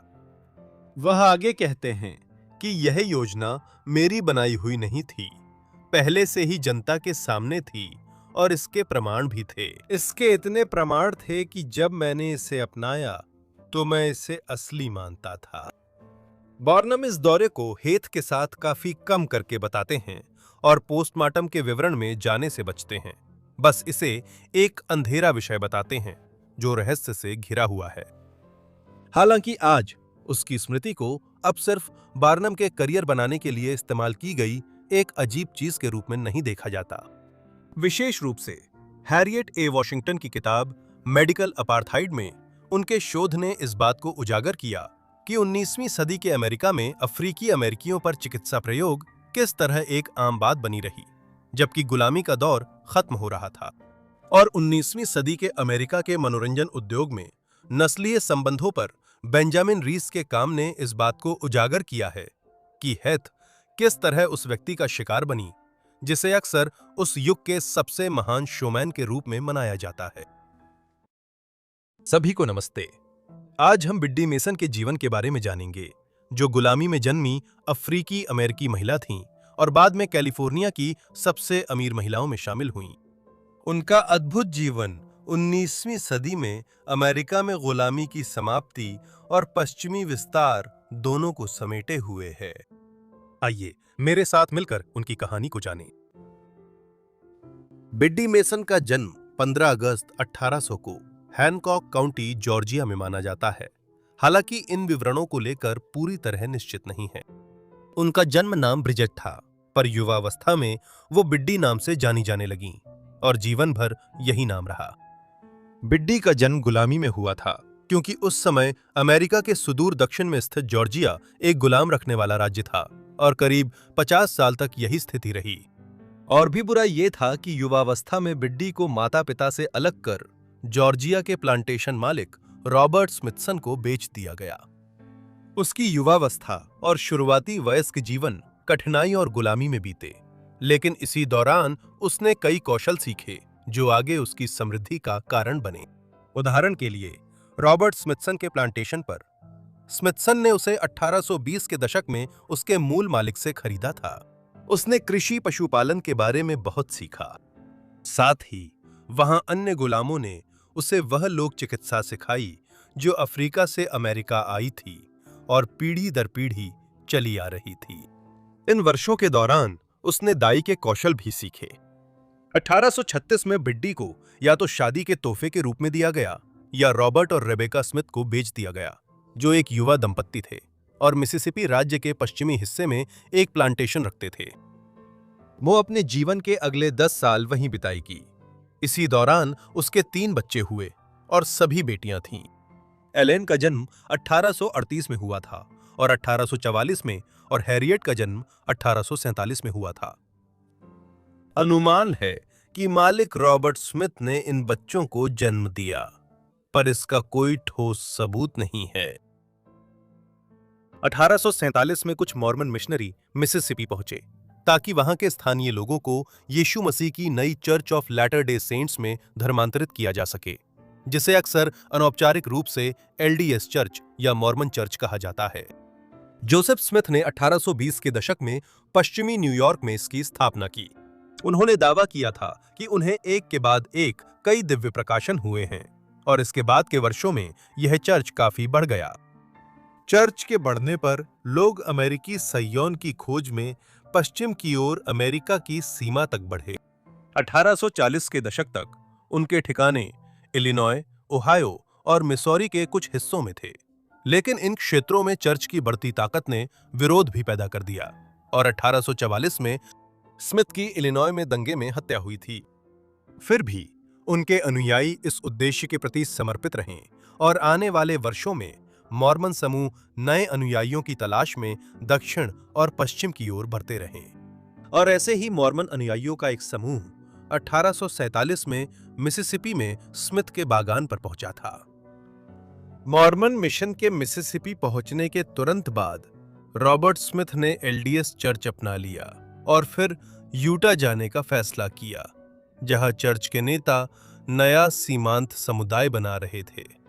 उन्होंने परिवार और गुलामों जैसे बिड्डी और उसकी 3 बेटियों को भी साथ ले लिया। चर्च के प्रमुख जोसेफ स्मिथ के उत्तराधिकारी ब्रिघम यंग ने अपने लोगों का नेतृत्व सॉल्ट लेक वैली की ओर किया और वहां एक बस्ती बसाई जो आगे चलकर मॉर्मनिज्म का केंद्र सॉल्ट लेक सिटी बनी। यही स्मिथ परिवार और वह बड़ा काफिला जिसका वे हिस्सा थे 1847 में रवाना हुए थे। उन्होंने 1848 में कोलोराडो पार किया और यूटा पहुंचे। रास्ते में बिड्डी की चिकित्सकीय योग्यता काफिले के लिए बहुत मददगार साबित हुई। यूटा पहुंचने पर स्मिथ और उनके समूह ने सॉल्ट लेक सिटी के पास कॉटनवुड में बसने का निर्णय लिया। लेटर डे सेंट्स चर्च कोई उन्मूलनवादी धार्मिक संप्रदाय नहीं था। वास्तव में ब्रिघम यंग अफ्रीकी अमेरिकी लोगों के प्रति स्पष्ट रूप से विरोध भाव रखते थे और सॉल्ट लेक सिटी तथा आसपास की बस्तियों में दास्ता की अनुमति थी। हालांकि 1851 में यंग द्वारा एक निर्णय लिया गया जिसने ऊपर से देखने पर बिड्डी के लिए अपनी आजादी पाने की संभावना खोल दी। 1848 में संयुक्त राज्य अमेरिका ने मैक्सिकन अमेरिकन युद्ध की शांति संधि में टेक्सास से लेकर प्रशांत महासागर तक फैले हुए विशाल क्षेत्र को प्राप्त किया था। यह वही क्षेत्र था जिसे मैक्सिकन लोग अल्टा कैलिफोर्निया कहते थे, जो बाद में अमेरिका का कैलिफोर्निया राज्य बना। इसी 1848 में कैलिफोर्निया में बड़े पैमाने पर सोने की खदानें खोजी गईं और जैसे ही इसकी खबर फैली, हजारों की संख्या में सोने की तलाश करने वाले और अन्य साहसी लोग कैलिफोर्निया की ओर पश्चिम की तरफ बढ़ने लगे। 1849 की गोल्ड रश और बाद के वर्षों में राज्य तेजी से बढ़ा, जिससे ब्रिघम यंग को चिंता हुई कि लेटर डे सेंट्स चर्च की कैलिफोर्निया में भी मौजूदगी हो। 1851 में उन्होंने कैलिफोर्निया के सैन बर्नार्डिनो में एक मिशन दक्षिण पश्चिम भेजा। उन्होंने यात्रा पर जाने वालों को यह निर्देश दिया कि जब 1850 में कैलिफोर्निया को 31वें राज्य के रूप में यूनियन में शामिल किया गया, तो वह एक स्वतंत्र राज्य के रूप में शामिल हुआ था। इसलिए राज्य में गुलाम लोगों को नहीं रखा जा सकता था और जो भी अपने गुलामों को यूटा से कैलिफोर्निया लेकर जाता, वो वास्तव में उन्हें उनकी आजादी दे रहा होता। इस प्रकार जब रॉबर्ट स्मिथ ने अपने परिवार और गुलामों के साथ कैलिफोर्निया मिशन में शामिल होने का फैसला किया तो ऐसा लगा कि बिड्डी को जल्द ही उसकी आजादी मिल जाएगी, लेकिन स्मिथ के मन में कुछ और ही था। रॉबर्ट स्मिथ ने कैलिफोर्निया पहुंचने पर गुलामों को आजाद नहीं किया और बिड्डी जैसे कई लोग नहीं जानते थे कि राज्य में पहुंचते ही वे आजाद हो सकते हैं। 1850 के शुरुआती वर्षों में कैलिफोर्निया के अधिकारी उन गुलाम मालिकों के खिलाफ कार्रवाई करने से हिचकिचाते थे जो गुलामों को राज्य में लेकर आते थे और उन्हें आजाद नहीं करते थे। इसी कारण बिड्डी और उनकी बेटियां कैलिफोर्निया आने के बाद वर्षों तक गुलाम रहीं। 1855 में बिड्डी की बेटी एलन ने स्वतंत्र अश्वेत चार्ल्स ओवेंस से मेलजोल शुरू किया। ओवेंस से बिड्डी को पता चला कि कैलिफोर्निया के कानून ने गुलामी पर रोक लगाई है और वो खुद व अपनी बेटियों की रॉबर्ट स्मिथ के खिलाफ कानूनी अपील कर सकती हैं। ओवेंस ने उन्हें लॉस एंजलिस काउंटी कोर्ट में याचिका दायर करने में मदद की। बिड्डी को बोलने की अनुमति नहीं थी, लेकिन रॉबर्ट स्मिथ के अदालत में न होने से कैलिफोर्निया कानून के तहत बिड्डी और उनकी 3 बेटियों को आजादी मिल गई। इस प्रकार ये मामला जनवरी 1856 में स्थगित कर दिया गया, जब बिड्डी लगभग 38 वर्ष की थीं। इस मोड़ पर बिड्डी ने अपना उपनाम मेसन रखने का फैसला किया। ये एक मकबरे का मध्य नाम था, एक मॉर्मन जो सैन बर्नार्डिनो में रहता था, जिसके लिए बिड्डी ने कुछ समय तक काम किया था और जिन्हें वो शायद सम्मान देती थीं। 1856 में अपनी और बेटी की आजादी पाने के बाद बिड्डी और बेटियां ओवेंस परिवार के साथ रहने लगीं, जिन्होंने कानूनी मदद की थी। उनकी बेटी एलन ने जल्द ही चार्ल्स ओवेंस से शादी की। बिड्डी ने नर्स का काम पाया और जॉर्जिया में सीखे चिकित्सा कौशल का उपयोग किया। इस पेशे में वो जल्दी सफल हो गईं, क्योंकि 1850 के दशक के अंत में कैलिफोर्निया में चेचक फैली थी। 1860 के शुरुआती वर्षों में दाई के रूप में उनकी कौशल की लगातार मांग रही। मेसन ने इस दौरान सादा जीवन जिया और पैसे बचाए। 1866 तक उन्होंने इतना पैसा बचा लिया था कि वे लॉस एंजलिस के स्प्रिंग स्ट्रीट पर $250 में अपना खुद का घर खरीद सकें। यह एक सस्ता दाम था, क्योंकि उस समय स्प्रिंग स्ट्रीट लॉस एंजलिस के बाहरी इलाके में थी। लेकिन जैसे जैसे शहर तेजी से फैला, ये जगह अधिक केंद्रीय स्थान बन गई। इसे खरीदकर बिड्डी कैलिफोर्निया में संपत्ति रखने वाली पहली अश्वेत महिलाओं में से एक बन गईं और जल्द ही उनके पास और भी संपत्तियां हो गईं। स्वतंत्रता के शुरुआती वर्षों की सादगी और बचत बिड्डी ने 1870 के दशक में भी बनाए रखी और बिड्डी ने जो पैसे बचाए थे, उनका इस्तेमाल शहर के किनारों पर सस्ती जमीन खरीदने में करना शुरू कर दिया, जिसे उन्होंने कुछ साल बाद अच्छे मुनाफे में बेच दिया, क्योंकि लॉस एंजलिस के आसपास संपत्ति की कीमतें लगातार बढ़ रही थीं। 1880 के शुरुआती वर्षों में बिड्डी ने काफी संपत्ति जमा कर शहर में व्यावसायिक इमारतें बनवाईं और उन्हें ऑफिस स्पेस के रूप में किराए पर देने लगे। अपने इस तेज व्यापारिक दिमाग और कैलिफोर्निया की रियल एस्टेट इंडस्ट्री में अपनी काबिलियत के चलते 1880 के आखिर तक बिड्डी मैडिसन, जो 70 साल पहले जॉर्जिया में गुलाम के रूप में पैदा हुई थीं, ने लगभग $3 लाख की संपत्ति जमा कर ली थी, जो आज के हिसाब से करीब $1 करोड़ के बराबर है। बिड्डी की गतिविधियां उनके व्यापारिक हितों से कहीं आगे तक फैली हुई थीं। 1872 में उन्होंने और उनके दामाद चार्ल्स ओवेंस ने पहले अफ्रीकी मेथोडिस्ट एपिस्कोपल चर्च की लॉस एंजलिस शाखा की सह स्थापना की, जो वहां का पहला अफ्रीकी अमेरिकी चर्च था। चर्च की स्थापना की योजनाओं के लिए बैठकें मेसन के घर स्प्रिंग स्ट्रीट पर हुई थीं। जिस जमीन पर चर्च का निर्माण किया गया था, वो भी सीधे उन्हीं द्वारा दान की गई थी। मेसन आज भी अपनी परोपकारिता और दानशील गतिविधियों के लिए व्यापक रूप से जानी जाती हैं। उन्हें शहर में अफ्रीकी अमेरिकी बच्चों के पहले प्राथमिक विद्यालय की स्थापना में अहम भूमिका का श्रेय दिया जाता है। उन्होंने अपने निजी धन से सक्षम होने के बाद स्थानीय चैरिटी और सामाजिक कार्यों के लिए भी काफी दान दिया। कुछ गतिविधियां उल्लेखनीय है। उदाहरण के लिए, मेसन अक्सर अपने क्षेत्र के जेल कैदियों से मिलने जाती थीं, ताकि यह देख सकें कि उन्हें कानूनी सहायता देने के लिए क्या किया जा सकता है। 1880 के दशक में जब लॉस एंजलिस में भीषण बाढ़ आई और कई हजार लोग बेसहारा हो गए, तो मेसन ने अपने नाम से कई किराना दुकानों में खाते खुलवाए और इन खातों के माध्यम से बाढ़ पीड़ितों की खरीदारी का भुगतान कई हफ्तों तक करती रहीं। अंत में जीवन के अंतिम वर्षों में मेसन ने अपने घर को अनाथालय और बेसहारा लोगों के देखभाल गृह में बदल दिया। लोग रोज गरीबी से राहत पाने यहां आते थे।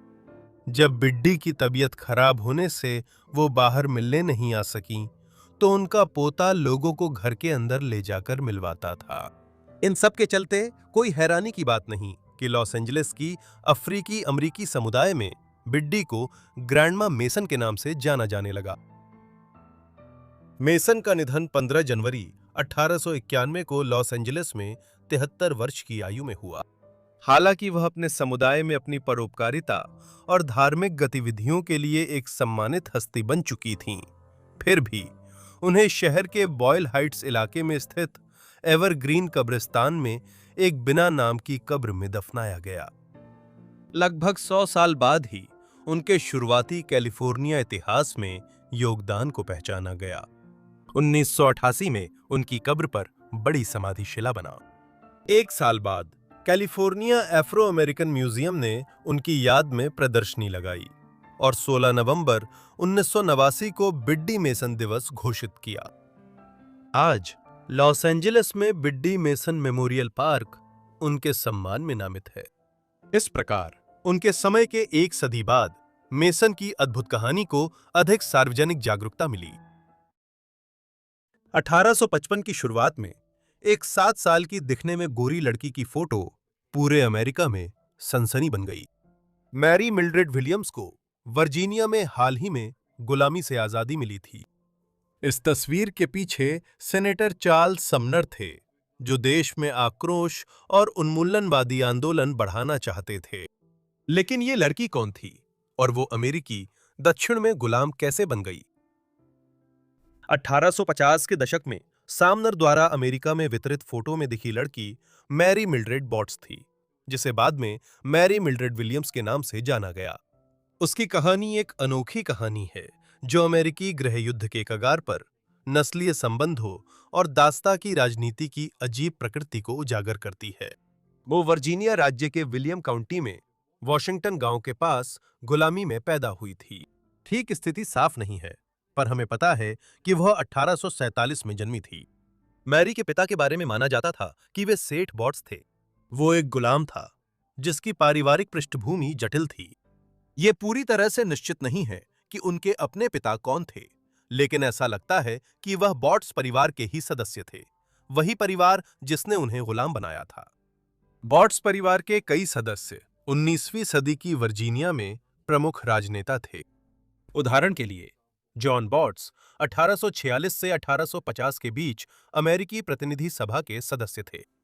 लेकिन जैसा कि आप देखेंगे, इस बात पर बहस है कि क्या सेथ बॉट्स वास्तव में मैरी के जैविक पिता थे या नहीं। मैरी की मां एलिजाबेथ नेल्सन थीं। वो अपने मालिक की बेटी थीं, जिनका जन्म 1822 में वर्जीनिया के पावर्स रन में हुआ। उनके पिता थॉमस नेल्सन थे, इसलिए एलिजाबेथ अपने ही पिता द्वारा गुलाम बनाकर पली बढ़ी थीं। जब वह 20 की शुरुआती उम्र में थीं, उनकी सेथ से मुलाकात हुई और जल्द ही शादी हो गई। उनका पहला बच्चा हुआ, एक लड़का जिसका नाम ऑस्कर था, सन 1845 में। 2 साल बाद मैरी का जन्म हुआ और 1849 में दूसरी बेटी एडिलेड का जन्म हुआ। लेकिन सेथ और एलिजाबेथ की बेटियों में कुछ असामान्य था, कुछ ऐसा जो बाद में पूरे देश को आकर्षित करेगा। जहां उनके माता-पिता गुलाम थे, वहीं मैरी और एडिलेड पूरी तरह गोरी थीं। फुसफुसाहटें बढ़ने लगीं, अफवाहें फैलने लगीं और सवाल उठने लगे। क्या ये सच में सेथ के बच्चे थे या फिर उनकी गोरी त्वचा के पीछे कोई छुपी हुई कहानी थी और शायद कोई और रहस्यमय पितृत्व? आप सोचेंगे कि सेथ बॉट्स को शायद बहुत जल्दी शक हो गया होगा कि मैरी और एडिलेड उसकी जैविक बेटियां नहीं हैं, उनकी गोरी त्वचा को देखते हुए। गृहयुद्ध से पहले दक्षिणी अमेरिका में गुलाम मालिक अक्सर गुलाम महिलाओं का शोषण करते थे और ऐसे बच्चों के पिता बनते थे जिनका उनसे बहुत कम मेल होता था। गुलाम महिलाओं को कभी-कभी किसी दूसरे भर में भी उधार दिया जा सकता था और निश्चित रूप से उनका मालिकाना हक भी बदल सकता था। ठीक यही एलिजाबेथ के साथ 1846 में हुआ था, यानी मैरी के जन्म से 1 साल पहले।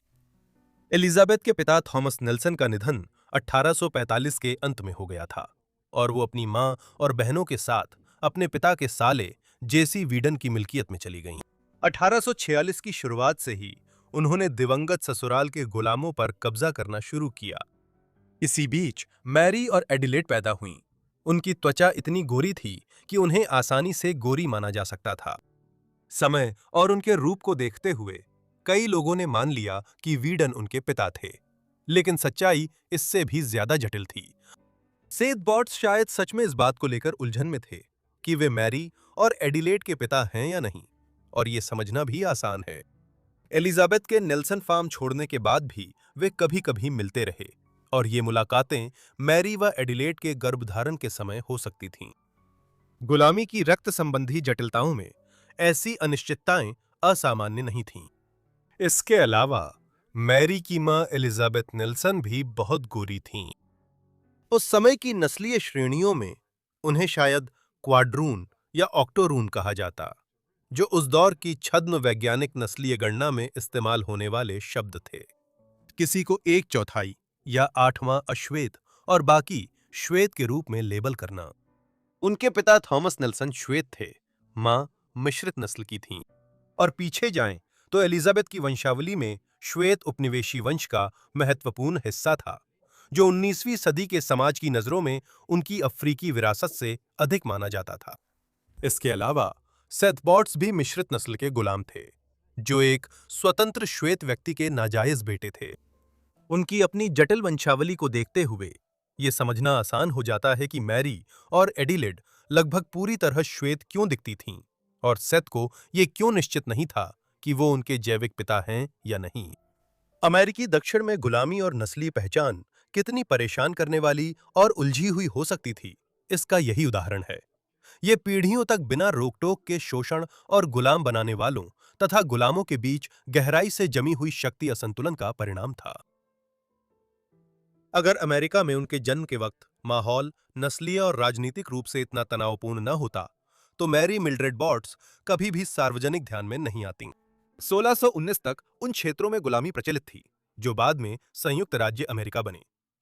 अगले 150 वर्षों में यह प्रथा और भी फैल गई थी, और जब 1776 में स्वतंत्रता की घोषणा जारी की गई, तब उभरते हुए देश में कई लाख गुलाम थे। फिर भी उस समय तक भी गुलामी की नैतिकता को लेकर बहस बढ़ती जा रही थी।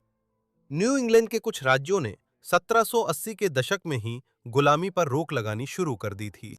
दक्षिणी राज्यों वर्जीनिया, कैरोलिना और जॉर्जिया की अर्थव्यवस्था तंबाकू और कपास जैसी फसलों की खेती पर निर्भर थी, जिन्हें खेतों में गुलामों से उगवाया जाता था। इसी वजह से यह गुलामी को समाप्त करने का कड़ा विरोध था। गुलामी का मुद्दा दशकों तक चलता रहा। मैरी के जन्म से कई साल पहले ज्यादातर उत्तरी राज्यों ने गुलामी खत्म कर दी थी, लेकिन वे दक्षिणी राज्यों के साथ समझौते से रहते थे जहां गुलामी थी। इस अस्थिर संतुलन ने प्रत्येक क्षेत्र को अपनी अपनी राह पर चलने की अनुमति दी। हालांकि अमेरिका के पश्चिमी विस्तार और नए क्षेत्र राज्य जोड़ने से 1840 और 1850 के दशक में अमेरिका के पश्चिम की ओर विस्तार और नए क्षेत्रों और राज्यों को शामिल करने से यह तीव्र संघर्ष फिर से भड़क उठा कि क्या इन नए इलाकों में दास्ता की अनुमति दी जाएगी या नहीं, जिससे दास्ता पर बहस एक बार फिर पूरे देश में तीव्रता के साथ सामने आ गई। 1854 में रिपब्लिकन पार्टी एक नई ताकत के रूप में उभरी, जिसने साहसपूर्वक दास्ता को समाप्त करना अपना मुख्य मिशन घोषित किया। इसके संस्थापक सदस्यों में मैसाचुसेट्स के सीनेटर चार्ल्स समनर भी थे, जो स्वतंत्रता के प्रबल समर्थक थे। इस बड़े राजनीतिक बदलाव के तुरंत बाद मैरी मिल्ड्रेड विलियम्स को राष्ट्रीय सुर्खियों में ला दिया गया। उनकी कहानी एक ऐसी आग भड़काने वाली थी जो विभाजित राष्ट्र की नींव तक हिला देगी। मैरी मिल्ड्रेड बॉट्स ने 7 साल गुलामी में बिताए, लेकिन उन वर्षों ने उन्हें जंजीरों से भी गहरी चोटें दीं। वीडन परिवार में मैरी, उसके भाई बहन और उसकी मां की जो उलझी और अस्थिर स्थिति थी, वो तनाव से भरी और जटिल थी। वीडन अपने पिता नेल्सन से विरासत में मिले कई गुलामों को बेचने का इरादा रखता था, लेकिन एक जटिल मुद्दे के कारण अदालतों में उसे ऐसा करने से रोका जा रहा था। एलिजाबेथ और उसकी संतान के मालिकाना हक पर विवाद था। ये उसकी जटिल पारिवारिक वंशावली से जुड़ा था। इसी कारण एलिजाबेथ और उसके बच्चे वर्षों तक वीडन के बागान में कानूनी अनिश्चितता में रहे। 1850 में अपनी किस्मत खुद बनाने के इरादे से सेथ बॉट्स ने एक साहसी और खतरनाक यात्रा शुरू की। हेनरी विलियम्स, एक मुक्त गुलाम और भरोसेमंद साथी की मदद से उसने जाली आजादी के कागजात तैयार किए जो सब कुछ बदल गए। सब कुछ जोखिम में डालकर सेथ ने वर्जीनिया से भाग निकला और खतरनाक अंडरग्राउंड रेलरोड के जरिए आजादी की तलाश में उत्तर की ओर बढ़ा, जो भागे हुए गुलामों के लिए गुप्त सहारा था। बोस्टन पहुंचकर उसने खुद को लगातार मेहनत में झोंक दिया, एक मजबूत लक्ष्य से प्रेरित होकर अपनी पत्नी और बच्चों की आजादी खरीदना। अदम्य हौसले और उन्मूलनवादी सहयोगियों की अहम मदद से उसने 1855 की शुरुआत तक रिहाई के लिए पर्याप्त पैसे जुटा लिए। इसके बाद परिवार ने विलियम्स उपनाम अपना लिया, जो उन जाली कागजात पर था जिसने उनके भाग निकलने की शुरुआत की। एक चौंकाने वाले बदलाव में छोटी मैरी मिल्ड्रेड बॉट्स अब वर्जीनिया में गुलाम नहीं रही। अब वह मैरी मिल्ड्रेड विलियम्स थी, बॉस्टन की आजाद लड़की जो पूरे देश को चुनौती देने को तैयार थी। यहीं पर चार्ल्स सैमनर इस कहानी में शामिल हुए। 1855 की शुरुआत में मैरी, उसकी मां और भाई बहनों के आजाद होने तक सेठ ने उत्तर आजाद राज्यों में उन्मूलनवादी आंदोलन से संबंध बना लिए थे। ऐसे ही एक संबंध समनर थे, जो हाल ही में रिपब्लिकन पार्टी की स्थापना में शामिल हुए थे। उन्होंने मैरी और एडिलेड की जटिल विरासत और इस तथ्य के बारे में सुना था कि जो भी देखता उन्हें गोरा मानता।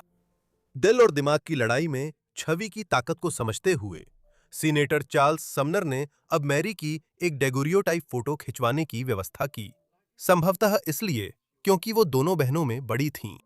इसका परिणाम स्वरूप बनी तस्वीर जल्द ही बोस्टन टेलीग्राफ और न्यूयॉर्क डेली टाइम्स में प्रकाशित हुई, जिसके साथ ऐसे संपादकीय थे जिन्होंने पाठकों को चौंका दिया। एक लड़की जो इतनी स्पष्ट रूप से गोरी दिखती थी, वो कभी गुलाम कैसे हो सकती थी? ये तस्वीर गुलामी के केंद्र में मौजूद नैतिक सड़न का अटल सबूत बन गई, जिसने दक्षिण के विकृत नस्लीय तर्क और अत्याचारों को सबके सामने उजागर कर दिया। प्रतिक्रिया जबरदस्त थी। उन लेखों ने देश में सनसनी फैला दी और मैरी की तस्वीर तेजी से फैल गई, जिससे वो अमेरिका की पहली पोस्टर चाइल्ड बनी, जबकि फोटोग्राफी को आए सिर्फ एक दशक हुआ था। सुमनर ने मौके का फायदा उठाकर उन्हें उत्तर में भाषण यात्रा पर ले गए और उनकी कहानी को हथियार बनाया। एक के बाद एक भाषण में उन्होंने यह उजागर किया कि गुलामी ने न केवल करोड़ों लोगों को अमानवीय बना दिया, बल्कि पीढ़ियों तक यौन शोषण के कारण नस्ल की सीमाओं को भी धुंधला कर दिया। मैरी मिल्ड्रेड विलियम्स तब से दक्षिण के खिलाफ एक जीता जागता अभियोग बन गईं। उनका चेहरा केवल एक लड़की की कहानी नहीं दिखाता था, यह उस सड़ती हुई पाखंड को दर्शाता था जो देश को गृहयुद्ध के और करीब धकेल रहा था। मैरी मिल्ड्रेड विलियम्स इतनी छोटी थीं कि उन्हें शायद अपनी कहानी के देश की राजनीति में महत्व का एहसास न रहा हो। समनर के साथ अपने दौरे के बाद उनके मामले पर विवाद शांत हो गया और वो अपने भाई बहनों के साथ बोस्टन लौट आईं, जो अब आखिरकार अपनी आजादी के साथ एक परिवार के रूप में रहने के लिए स्वतंत्र थे। फिर भी पोस्टर गर्ल के रूप में मैरी का समय बहुत प्रभावशाली रहा और इसका चरम 22 मई 1856 को आया। उस दिन सामनर पर अमेरिकी सेनेट के फ्लोर पर दक्षिणी राज्यों में दास्ता के कट्टर समर्थक और हाउस ऑफ रिप्रेजेंटेटिव्स के सदस्य प्रेस्टन ब्रुक्स ने हमला किया था। चौंकाने वाली बात है कि ब्रुक्स ने सैमनर को लगभग मार डाला था। उन्हें गंभीर रीढ़ की हड्डी की चोट आई थी, जिससे वे केवल यूरोप में 1858 में एक प्रायोगिक सर्जरी करवाकर ही उबर पाए। ब्रुक्स द्वारा समनर पर किया गया यह क्रूर 1856 का हमला उत्तर और दक्षिण के बीच संबंधों के टूटने में एक महत्वपूर्ण क्षण के रूप में व्यापक रूप से देखा जाता है। ये उस गहराते विभाजन का हिंसक प्रतीक था जो 1861 में अमेरिकी गृहयुद्ध के प्रकोप तक पहुंचा। वह युद्ध 4 साल बाद समाप्त हुआ, जब राष्ट्रपति अब्राहम लिंकन ने मुक्ति घोषणा पत्र जारी किया और अंततः 13वें संशोधन की पुष्टि हुई, जिसने संयुक्त राज्य अमेरिका में दास्ता को समाप्त कर दिया। दास्ता खत्म होने के बाद शोषण की दर्दनाक व्यवस्था धीरे धीरे समाप्त होने लगी, जिसने मैरी विलियम्स की जटिल व दुखद वंशावली बनाई थी। लेकिन उनकी कहानी खत्म नहीं होती। 1850 के दशक के मध्य में जब एक युवा लड़की के रूप में अपनी प्रभावशाली छवि से पूरे देश को चौंका देने के बाद मैरी मिल्ड्रेड विलियम्स राष्ट्रीय प्रसिद्धि तक पहुंचीं, तो वो धीरे धीरे सार्वजनिक नजरों से ओझल हो गईं। हालांकि उन्होंने लंबा जीवन जिया, भले ही वह उस समय के लिए थोड़ा असामान्य था। गृह युद्ध के बाद भी वो बोस्टन मैसाचुसेट्स में रहीं। वो और उनका परिवार उन पूर्व दासों के साथ शामिल हो गए जो 19वीं सदी के अंत में अमेरिका के आर्थिक बदलाव के कारण दक्षिण से उत्तर के औद्योगिक शहरों की ओर पलायन कर रहे थे। बोस्टन में विलियम्स परिवार ने दक्षिण से आए अन्य प्रवासियों के साथ रहना शुरू किया। जोसेफीन और जोसेफ जैक्सन लुइसियाना से मुक्त दास दंपति थे। हेनरी क्ले 19 साल के पूर्व दास थे जो नॉर्थ कैरोलिना से थे, जहां और भी लोग थे। ऐसे में मैसाचुसेट्स में विलियम्स का घर दक्षिणी राज्यों से आए कई पूर्वदासों के लिए शरण स्थली बना, जिससे वे बोस्टन पहुंचने से पहले उत्तर में बस सकें। समय के साथ परिवार बिखरने लगा। हर सदस्य अपनी अपनी जिंदगी और सफर पर निकल पड़ा। मैरी और एलिजाबेथ बोस्टन के हाइड पार्क में, जो ज्यादातर श्वेतों का इलाका था, एक घर में रहने लगीं। वहां रहते हुए मैरी को 1882 में एक सम्मानजनक नौकरी मिली, जहां वह डीड्स ऑफिस के रजिस्ट्री में क्लर्क के तौर पर काम करने लगीं। इस नौकरी में सालाना $780 मिलते थे, जो उस समय अच्छी रकम थी और आज करीब $25,000 के बराबर है। इसके बाद वो 1888 में अपने काम के करीब रहने के लिए ट्रेमोन स्ट्रीट के एक अपार्टमेंट में शिफ्ट हो गईं। मैरी को यह पद स्पष्ट रूप से पसंद आया और वह 20वीं सदी के शुरुआती वर्षों में रिटायर होने तक वहीं रहीं। मैरी ने कभी शादी नहीं की और उनके कोई बच्चे नहीं थे। वह अपने परिवार के अन्य सदस्यों से कई साल अधिक जीवित रहीं। 20वीं सदी की शुरुआत में वह ही एकमात्र जीवित थीं। गृह युद्ध के बाद के अमेरिका में नस्लीय पहचान के एक दिलचस्प पहलू के रूप में उन्होंने अपने वयस्क जीवन में खुद को श्वेत के रूप में पहचानना चुना और आधिकारिक जनगणना दस्तावेजों आदि में उन्हें इसी तरह दर्ज किया गया है। इनमें से एक रिकॉर्ड 1900 की अमेरिकी संघीय जनगणना यह भी दर्शाती है कि वो अपनी महिला साथी मैरी मेनार्ड के साथ रह रही थीं, जो उस समय 45 वर्ष की थीं। तब तक वो बोस्टन के बीकन हिल इलाके में रह रही थीं, जो समलैंगिक और लेस्बियन संबंधों के प्रति उदार दृष्टिकोण के लिए जाना जाता था, बशर्ते कि ये संबंध खुले तौर पर व्यक्त न किए जाएं। मैरी मेनार्ड शायद मैरी मिल्ड्रेड विलियम्स की साथी थीं, जिससे उनके शादी और बच्चे न करने का फैसला समझा जा सकता है। मैरी मिल्ड्रेड विलियम्स 1921 तक जीवित रहीं और बोस्टन में लगभग 75 वर्ष की उम्र में उनका निधन हुआ। ये एक शांत, अनदेखा अंत था उस जीवन का, जिसने कभी पूरे देश का ध्यान अपनी ओर खींचा था। वह कभी गुलामी उन्मूलन की बाल प्रतीक रही थीं, लेकिन इतिहास के आगे बढ़ने के साथ गुमनामी में खो गईं। अमेरिकी दास्ता पर इस संकलन वीडियो को देखने के लिए आप सभी का बहुत बहुत धन्यवाद। मुझे उम्मीद है कि आपको यह रोचक लगा होगा।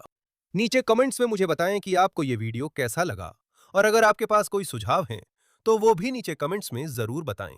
अगर आप अफ्रीकी अमेरिकी इतिहास, दास्ता के इतिहास या ऐसे ही और विषयों पर और वीडियो चाहते हैं तो बताएं। आशा है आपने सब्सक्राइब कर लिया है और नोटिफिकेशन ऑन है, ताकि वीडियो अपलोड होते ही आपको मिले। मेरी तरफ से इतना ही। अगली फॉरगॉटन लाइव्स में मिलेंगे। धन्यवाद।